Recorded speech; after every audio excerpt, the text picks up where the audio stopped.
ಸಾಮಾನುಗಳ ಮೇಲೆ 50% ಟ್ಯಾಕ್ಸ್. ಯಾಕೋ ನಮ್ಮ ದೇಶ ಕಂಡು ಆಗ್ತಾ ಇಲ್ಲ. ಪಾಕಿಸ್ತಾನದ ಆಗ 50% ಟ್ಯಾಕ್ಸ್ ಹಾಕಿದ್ರೆ ಅದಕ್ಕೆ ಎಲ್ಲರೂ ನೋಡಿದ್ರು ಅದು ಜಾಸ್ತಿ ಎಷ್ಟೇ ಚೆನ್ನಾಗಿದ್ರು ಕೂಡ ಕಾಸ್ಟ್ಲಿ ಅಂತ ಅಂದ್ಬಿಟ್ಟು ತಗೊಳ್ಳೋದೇ ಇಲ್ಲ. ಚೈನಾಕ್ಕೆಲ್ಲ ಸ್ವಲ್ಪ ಕಡಿಮೆ ಇದೆ, ಆದ್ರೂ ಚೈನಾದವ್ರು ಅವ್ರಿಗೆ ಆಗಲ್ಲ. ಯಾಕೆಂದ್ರೆ ಆ ಡೆಮಾಕ್ರೆಟಿಕ್ ಅಂಡ್ ರಿಪಬ್ಲಿಕ್ ಎರಡೇ ಪಾರ್ಟಿ ಇರೋದು. ಇಲ್ಲಿ ನಮ್ಗೆ ತುಂಬ ಪಾರ್ಟಿಗಳೆಲ್ಲ ಇಲ್ಲ. ಇಡೀ ಅಮೆರಿಕಕ್ಕೆ ಎರಡೇ ಪಾರ್ಟಿ, US ಅಮೆರಿಕ, ಕೆನಡಾ ದೇಶ ಬೇರೆ, ಎರಡೇ ಪಾರ್ಟಿ. ಈಗ ಟ್ರಂಪ್ ಅಂತ ಹೇಳೋನು ಅವನು ಸ್ವಲ್ಪ ನಮ್ಮ ಅಮೆರಿಕನ್ಸ್ನೇ ಜಾಸ್ತಿ ಬೇಕು ಅಂತ ಹೇಳಿಕೊಂಡು ಇದು ಮಾಡ್ತಾನೆ. ಸೊ ಆಲ್ ದ ಅಮೆರಿಕನ್ಸ್ ಅವನಿಗೆ ವೋಟ್ ಹಾಕ್ತಾರೆ. ರಿಪಬ್ಲಿಕ್ನವರು ಯಾರು ಅಷ್ಟು ಇದು ಮಾಡ್ತಿಲ್ಲ. ಆದರೆ ಮತ್ತೆ ತುಂಬ ಜನಕ್ಕೆ ಪಾಲಿಟಿಕ್ಸ್ ಹೇಳಿದ್ರೆ ಏನು ಅಂತ ಗೊತ್ತಿಲ್ಲ. ನಮ್ಮ ಇಂಡಿಯನ್ಸ್ ಯಾರೇ ಆಗಲಿ ಅವ್ರಿಗೆ ಏನು ನಡೀತಾ ಇದೆ ಅದೆಲ್ಲ ಗೊತ್ತಿಲ್ಲ.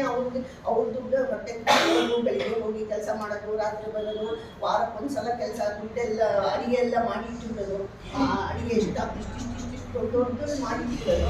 ಆಮೇಲೆ ಅದನ್ನೇ ಸ್ವಲ್ಪ ತಗೊಳ್ಳೋದು, ಬಿಸಿ ಮಾಡೋದು, ಮೈಕ್ರೋವಲ್ಲಿ ಬಿಸಿ ಮಾಡೋದು, ಹೋಗೋದು ಮಾಡೋದು. ಆಮೇಲೆ ಅಲ್ಲೆಲ್ಲ ತುಂಬ ತರಕಾರಿ ಹಣ್ಣುಗಳು ಎಲ್ಲ ತುಂಬ ಇದೆ, ದೊಡ್ಡದಿದೆ. ಒಂದೊಂದು ಈರುಳ್ಳಿಯಲ್ಲಿ ಇಷ್ಟಿಷ್ಟು ದಪ್ಪ, ಅಷ್ಟು ದೊಡ್ಡದಿದೆ. ಬಟ್ ಯಾವುದಕ್ಕೂ ಟೇಸ್ಟ್ ಇಲ್ಲ. ನಾನು ಅಲ್ಲಿನೂ ಹೇಳಿದೆ, ಟೇಸ್ಟೇ ಇಲ್ಲ.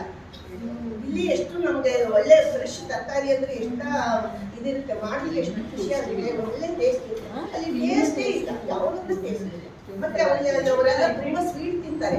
ಮತ್ತೇನು ಅಂತ ಏನು ಹೆಚ್ಚು ಕಡಿಮೆ ಇಲ್ಲ. ಅಲ್ಲಿನ ಸಿಸ್ಟಮ್ ಒಂದು ಚೆನ್ನಾಗಿದೆ. ಯಾಕಂದ್ರೆ ಇದೆಲ್ಲ ಗೌರ್ಮೆಂಟು ಅದೆಲ್ಲ ತುಂಬ ಚೆನ್ನಾಗಿ ಸ್ಟ್ರಿಕ್ಟಾಗಿ ಕೆಲಸ ಮಾಡ್ತಾರೆ. ನೋಡಿ, ಕರಪ್ಷನ್ ಅಂತ ಹೇಳೋದು ಸಣ್ಣ ಲೆವೆಲ್ನಲ್ಲಿ ಇಲ್ಲ, ದೊಡ್ಡ ಲೆವೆಲಲ್ಲಿ ಕರಪ್ಷನ್ ಇದ್ದೇ ಇದೆ. ಕಿಕ್ ಬ್ಯಾಕ್ ತಗೊಳ್ಳೋದು, ದೊಡ್ಡ ಇವರಿಗೆಲ್ಲ ಕಿಕ್ ಬ್ಯಾಕ್ ತಗೊಳ್ಳೋದು ಅದೆಲ್ಲ ಇದೆ. ಮತ್ತೆ ಅಲ್ಲಿ ಮೆಟ್ರಿಕ್ ಸಿಸ್ಟಮ್ ಇಲ್ಲ. ಎಲ್ಲ ಪ್ರಪಂಚದ ಎಲ್ಲ ದೇಶಗಳಲ್ಲಿಯೂ ಮೆಟ್ರಿಕ್ ಸಿಸ್ಟಮ್ ಇದೆ. ಒಂದೆರಡು ಯುರೋಪಿಯನ್ ಕಂಟ್ರೀಸ್, ಒಂದೆರಡು ದೇಶದಲ್ಲಿ ಇಲ್ಲ. ಅಲ್ಲಿ ಮೈಲ್ಸು, ಪೌಂಡ್ಸು ಅದೇ ಲೆಕ್ಕ.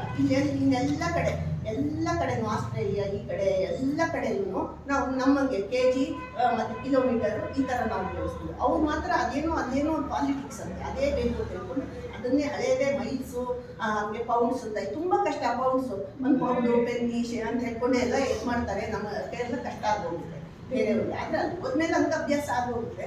ಅಲ್ಲೆಲ್ಲರೂ ಏನು ಮಾಡ್ತಾರೆ, ಡಾಲರ್ಸು ಅಂತಾರೆ. ಆದರೆ ಪೆಟ್ರೋಲ್ಗೆ ಏನು ಇದು ಮಾಡೋಲ್ಲ. ಒಂದು $5 $3 ಏನಾದ್ರು ತರಬೇಕಿದ್ರು 20 ಮೈಲಿಗೆ ಹೋಗ್ಬಿಟ್ಟು ತರ್ತಾರೆ. ಅವಾಗ ಇದಕ್ಕೆ ಪೆಟ್ರೋಲ್ ನಾವಿಲ್ಲಿ ಪೆಟ್ರೋಲ್ ದುಡ್ಡಿಗೆ ನಾವು ಅಷ್ಟು ಕಷ್ಟ. ಅಯ್ಯೋ ಪೆಟ್ರೋಲ್ ಖರ್ಚಾಗುತ್ತೆ. ಅಲ್ಲಿ ಅವರು ಡಾಲರ್ ಖರ್ಚಾಗುತ್ತೆ ಎಷ್ಟು ಮಾಡ್ತಾರೆ ಅಂದರೆ ಮಾಡ್ತಾರೆ. ಆಮೇಲೆ ಮದುವೆಗಳಲ್ಲೆಲ್ಲ ಹೋದ್ರೆ ಅವ್ರು ಏನು ಮಾಡ್ತಾರೆ ಗೊತ್ತಾ, ನೀವೇನು ಗಿಫ್ಟ್ ಎಲ್ಲ ಕೊಡೋಂಗಿಲ್ಲ, ಅದೊಂದು ದೊಡ್ಡ ಬಾಕ್ಸ್ ಇಟ್ಬಿಟ್ಟಿರ್ತಾರೆ. ಆ ಬಾಕ್ಸ್ ನನಗೆ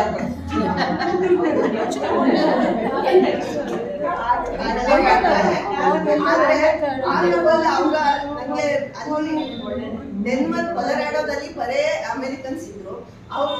ಅವ್ರು ಹೊಗಳ್ಬೇಕು, ಇವರು America is so good, very good ಅಂದ್ರೆ ಅವ್ರು ತುಂಬಾ ಖುಷಿಯಾಗಿ ಹೋಗುತ್ತೆ. ಎಲ್ಲ ಇದು ಮಾಡ್ತಾರೆ, ತಲೆ ಮಾಡ್ತಾರೆ, ಎಲ್ಲ ಮಾಡ್ತಾರೆ. ನಿಮ್ಗೆ ಚೆನ್ನಾಗಿಲ್ಲ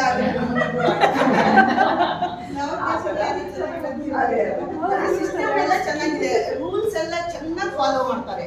ಅದು ನಮ್ಗೆ ಇಷ್ಟ ಆಗೋದು. ಮತ್ತೆ ಕ್ಲೀನ್ ಆಗಿದೆ. ಯಾರು ನಿಮ್ಮ ಮನೆ ಕಾಂಪೌಂಡ್, ದೊಡ್ಡ ಮನೆಗಳಿಗೆ ಕಾಂಪೌಂಡ್ ಎಲ್ಲ ಇಲ್ಲ, ಏನೂ ಇಲ್ಲ. ಸುಮ್ಮನೆ ಹಿಂದ್ಗಡೆ ಬಂದು ಇದು ಹಾಕಿರ್ತಾರೆ, ಇದನ್ನ ಹಾಕಿರ್ತಾರೆ. ಆಗ ಮುಂದ್ಗಡೆ ಎಲ್ಲ ಕ್ಲೀನಾಗಿ ಇಟ್ಕೋಬೇಕು. ಒಂದ್ಸಲ ಏನಾದ್ರು ಇಟ್ಕೊಳ್ಳಿಲ್ಲ, ಒಂದು ವಾರ ನೋಡ್ತಾರೆ, ನೋಟಿಸ್ ಬರುತ್ತೆ, ಇವ್ ಮನೆ ಮುಂದೆ ಸರಿಯಾಗಿ ಇಟ್ಕೊಳ್ಳಿಲ್ಲ. ಹಾಗೆ ದೊಡ್ಡ ಮನೆ ಇದ್ರೂ ಕಷ್ಟನೇ, ತುಂಬಾ ಕಷ್ಟ ಆಗುತ್ತೆ.